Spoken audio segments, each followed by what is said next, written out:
Hello, Gary Hernandez here, and welcome to Cane Self-Defense with Master Gary Hernandez.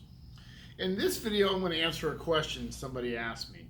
They saw the videos where I talk about using a full-scale umbrella instead of your cane when it's storming or getting ready to pour or rain, and you want to use your umbrella more as a walking stick, and then when it starts to downpour, you open it up and you got an umbrella.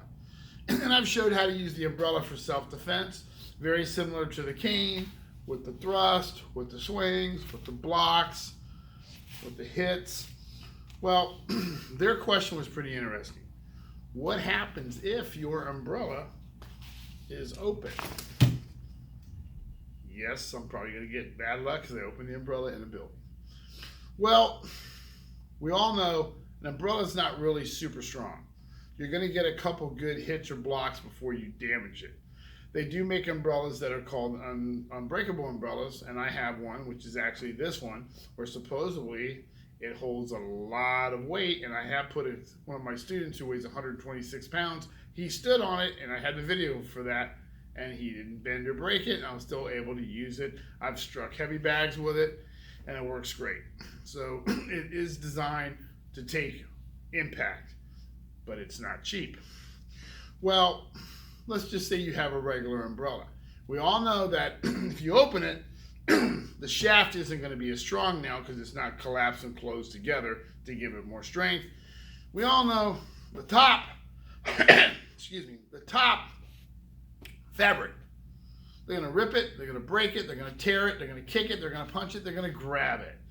So you don't really have a lot. You really can't swing it fast because you're going to get a resistance drag from wind because it's open. So there are a couple of things you can do. One of them is someone's starting to approach you, you jam it in their face, and then when you bring it around, you happen to have your gun in your hand now. So you simply used it to come down, distract them from what you're doing, pulling out your sidearm if you carry a gun. Now, you sit there also, you have it, same thing, they're coming in at you, and now you have your knife. So you can distract them with it, and then you have a weapon. Now, if you're not going to use it to distract them, and I don't mean pretty, flashing like that, you just simply jam it in their face, they may grab it, whatever. As they do that, it allows you to pull your firearm. You may have to simply, as they're coming at you, close it real quick. Now you have it closed and you can fight again with it. But understand, it has to be closed. If you're trying to close it and you get right here and all of a sudden it opens back up, you got a problem. You're only going to have one shot. They're coming at you, close it, and then you can move.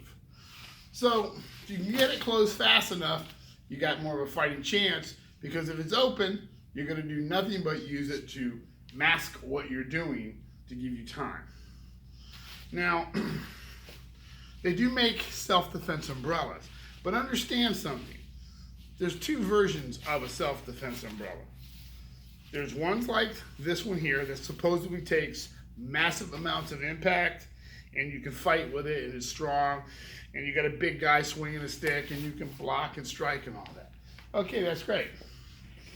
They do make smaller ones, umbrellas, and the same thing with now, this is an older umbrella.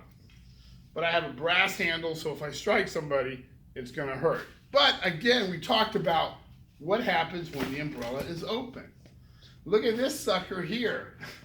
This is so flimsy, they're going to tear right through it. But again, I put it there so I can hide what I'm doing.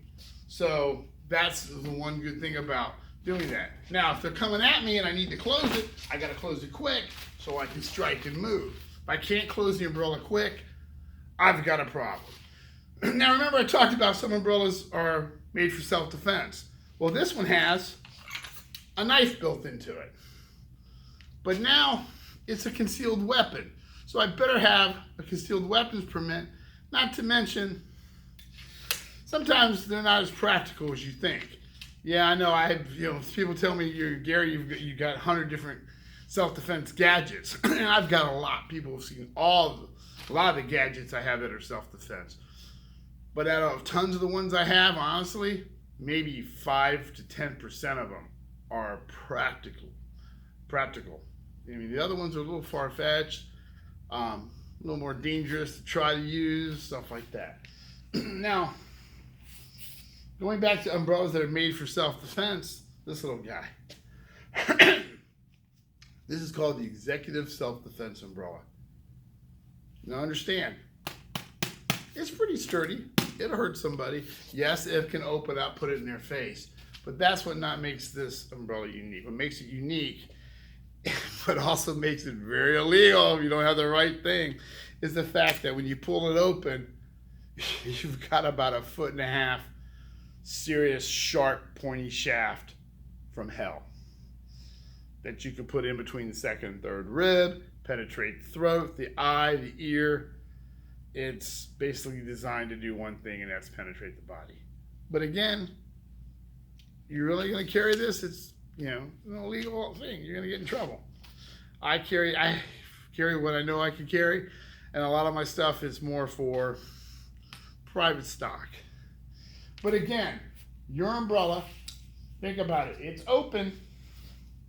So when it's open, and you happen to have your firearm behind you, throw it in their face, pull out your firearm, kind of confuse them. Again, practice from here, grabbing your umbrella, closing it quick, and moving.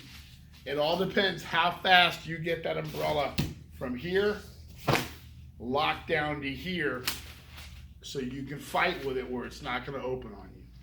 So those are really the only 2 ways with an umbrella open you have. Again, confusion and full closure to fight. So hopefully that answers your question. Gary Hernandez, thank you, and I will see you guys very soon.